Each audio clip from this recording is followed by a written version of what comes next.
Oi pessoal, tudo bem com vocês?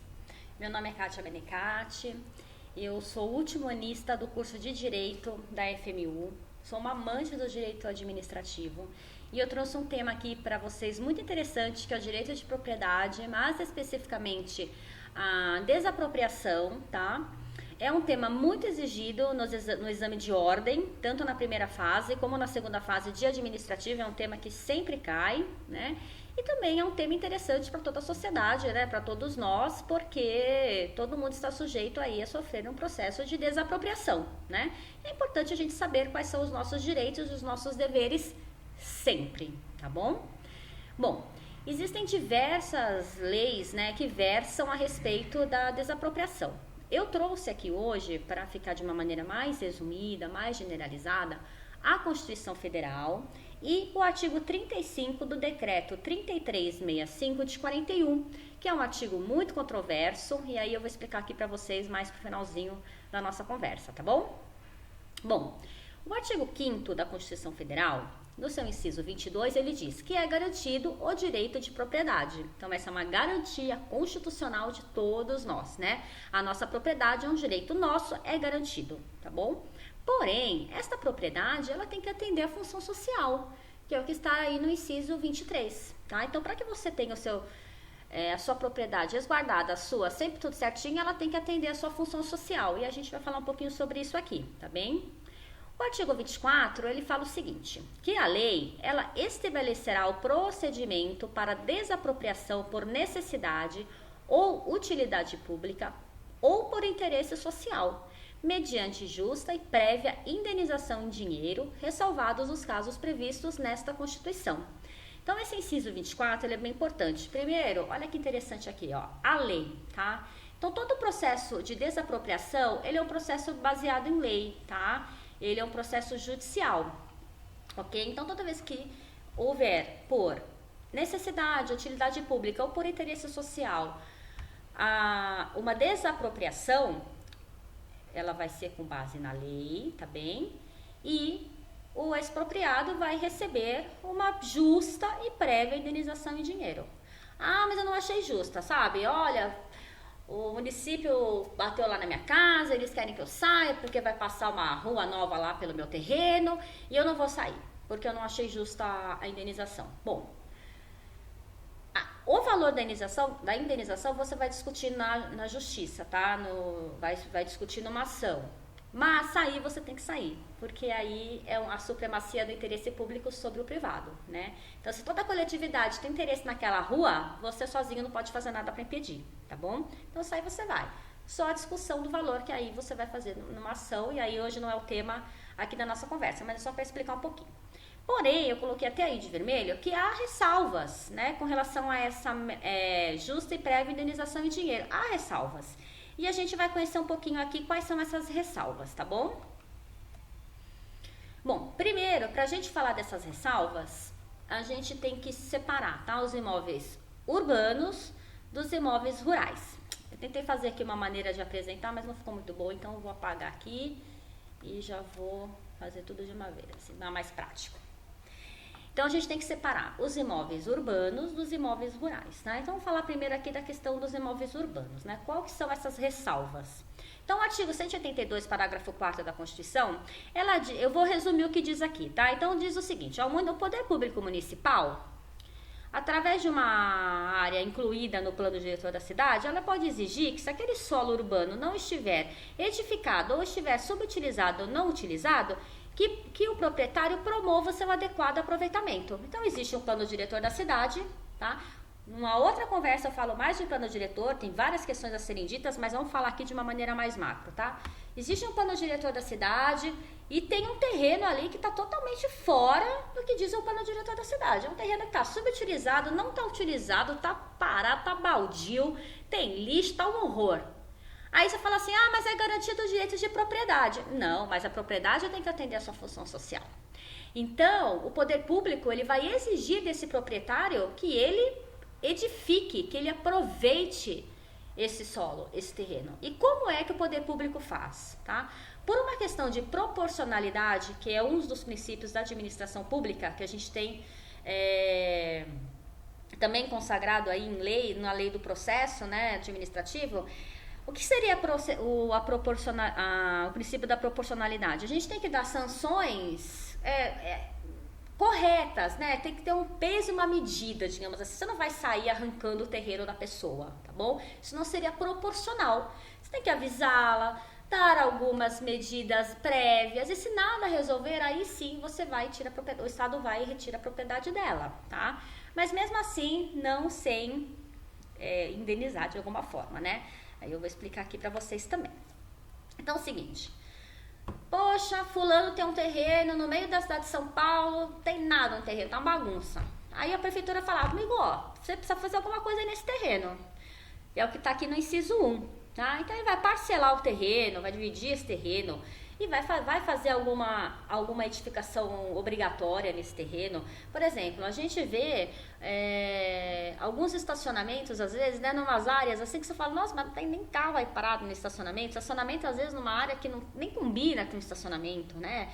Enfim, tem uma guarita lá, um guarda e meia dúzia de carros. Por quê? Porque é uma maneira de deixar aquele terreno edificado, né, utilizado. Então, muitos proprietários acabam fazendo isso, por quê? Porque tem uma visão de negócio, sabe que aquele terreno no futuro vai lhe render um bom dinheiro, porque vai valorizar a área e ele não quer perder o terreno. Então, ele faz isso para o terreno não ser subutilizado, tá bom? Então, essa é uma opção que a primeira opção que a administração pública dá é essa, amigão, vamos aí, constrói alguma coisa nesse terreno, divide esse terreno, faz alguma coisa, mas do jeito que tá, não dá para ficar. Aí vamos supor que a pessoa não faz nada. Ah, não vou fazer nada, não vai acontecer nada. Bom, aí tem a segunda opção aqui. Na verdade, a segunda sanção, digamos assim, né? A segunda pena. O IPTU, ele vai subir cada vez mais no tempo. Então, cada vez mais a pessoa vai pagar IPTU por aquele terreno. Vai ficar um valor enorme. Não resolveu. Fulaninho deixou o terreno parado lá, não está cumprindo função social nenhuma, ninguém mora, ninguém usa, a cidade não faz nada com aquele terreno, ele também não. Aí a administração pública fala assim, você quer saber então? Eu vou desapropriar você, eu vou te pagar, mas eu não vou te pagar com uma indenização prévia em dinheiro. Eu vou te pagar, comprar através de títulos da dívida pública, com prazo de resgate de até 10 anos, em parcelas anuais iguais e sucessivas. Por óbvio, assegurados o valor real da indenização e os juros legais, porque senão seria um enriquecimento ilícito por parte da administração pública. Então, a pessoa vai perder o imóvel, ela vai receber uma indenização? Vai, mas ela vai receber por títulos da dívida pública com resgate até 10 anos, tá? Então, aí é a medida mais drástica, é a última ratio, é aquilo que não tem mais jeito, a administração pública vai lá e toma mais medida, tá bom? Bom, isso com relação ao imóvel urbano, vocês entenderem? Então, esses ressalvados os casos previstos nessa Constituição, a gente fala aqui do imóvel urbano, no artigo 182, parágrafo 4º, os seus incisos, a pessoa não utilizou um terreno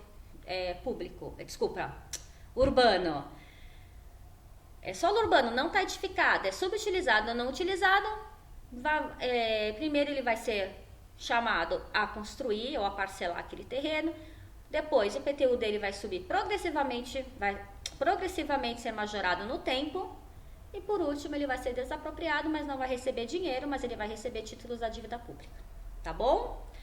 Legal. Agora vamos supor que é um imóvel rural, tá? O que acontece? Com relação ao imóvel rural, compete sempre à União, tá? E é desapropriar por interesse social para fins de reforma agrária o imóvel rural que não esteja cumprindo a sua função social. Aqui a diferença é que vai ser mediante prévia e justa indenização em títulos da dívida agrária, e o resgate vai ser no prazo de até 20 anos, tá bom? Bom, agora eu queria só fazer um comentário que eu não coloquei aqui no slide, mas até posso trazer numa outra aula, porque é um outro tema. Tá? Vamos supor que, vamos falar de um imóvel rural, tá? A pessoa está plantando maconha, digamos assim, né? Uma planta ilícita. Ela não vai ter nem essa indenização prévia e susta em títulos, tá? Nesse caso. Aí o terreno vai ser tomado mesmo, enfim, mas aí é outra história. Então a gente está falando aqui apenas de uma propriedade que não está cumprindo a sua função social, mas não tem nenhuma atividade ilícita nela, né? Não tem trabalho escravo, por exemplo, também, mas aí eu posso trazer num outro tema. Então, tá claro? Vamos resumir até aqui, bem rapidinho. É garantido o direito de propriedade, a propriedade atenderá à sua função social. Se você for desapropriado da sua propriedade, você vai receber uma justa e prévia indenização em dinheiro. Agora, se a sua propriedade não estiver sendo utilizada, não estiver cumprindo a sua função social, se ela for urbana, você vai ter 2 sanções antes da desapropriação com o pagamento de títulos da dívida pública com resgate até 10 anos. Se for rural, já vai partir para a desapropriação também mediante títulos, mas aí é da dívida agrária, e o resgate é no prazo de até 20 anos. Joia? Agora, para encerrar, para a gente colocar aqui um pouco de polêmica nessa aula, a gente tem o artigo 35 do decreto 3365 de 1941, tá? Rapidinho aqui um exemplo. Vamos supor que você viu aqui que tem todo um processo, que se você for desapropriado porque vai passar o metrô, você vai receber indenização, vai ter um processo de desapropriação, é tudo legal, tudo de acordo com a lei, como eu já comentei aqui com vocês, tá? Tem toda uma situação. Se você não concordar com o valor, você vai discutir na justiça. Se não for esse caso, se for porque o seu imóvel está subutilizado, você vai ter sanções antes da desapropriação, você vai ficar sabendo delas, você vai ser comunicado pelo poder público. Agora vamos supor que você terminou a faculdade e resolveu fazer um mestrado no exterior e tinha um terreninho aí num bairro, sei lá, na cidade de São Paulo, deixou o terreno e foi viajar e voltou depois de 3 anos. Quando você voltou, tinha um hospital público construído no seu terreno. Você fala assim, opa, o que é isso aqui? Aí você vai procurar o poder público. Aí o poder público vai falar, o seu imóvel estava subutilizado, ou na verdade não estava utilizado, a gente precisava construir um terreno, a gente construiu no seu terreno. Olha aí. Então, falando aqui de imóvel urbano, poderia isso ter acontecido? Não poderia, né, gente? Não poderia. Porque se a questão toda é porque o terreno, no caso, não estava sendo utilizado, o que deveria ter acontecido? A opção 1 do inciso 1º, do 182... do inciso 2 e inciso 3.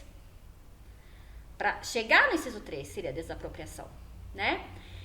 E aí, nesse caso, o que diz o artigo 35 do decreto 3365? Os bens expropriados, uma vez incorporados à fazenda pública, olha aqui, se já estava um hospital instalado ali no terreno, acabou, já está incorporado à fazenda pública, a gente entende aqui Estado. Não podem ser objeto de reivindicação, acabou, não vai ter reivindicação. Ainda que fundada em nulidade do processo de desapropriação. Gente, olha isso, né? Esse caso que eu dei o exemplo para vocês, da pessoa ter ido viajar e voltou aqui no hospital, é totalmente nulo esse processo. Por quê? Porque a pessoa nem tinha tomado conhecimento. E sequer ela foi prevenida, né? Tendo um IPTU mais caro, ou ter sido obrigada a fazer uma construção. Então é totalmente nulo. Mas olha o que fala a lei. Ainda que fundada em nulidade do processo de desapropriação. Então ela não vai ter aquele terreno de volta. Acabou o jogo para ela. Aí o que ela vai fazer? Ela vai entrar com uma ação que, se julgada procedente, vai se resolver em perdas e danos. Aí ela vai receber um valor indenizatório por aquele terreno e nada mais.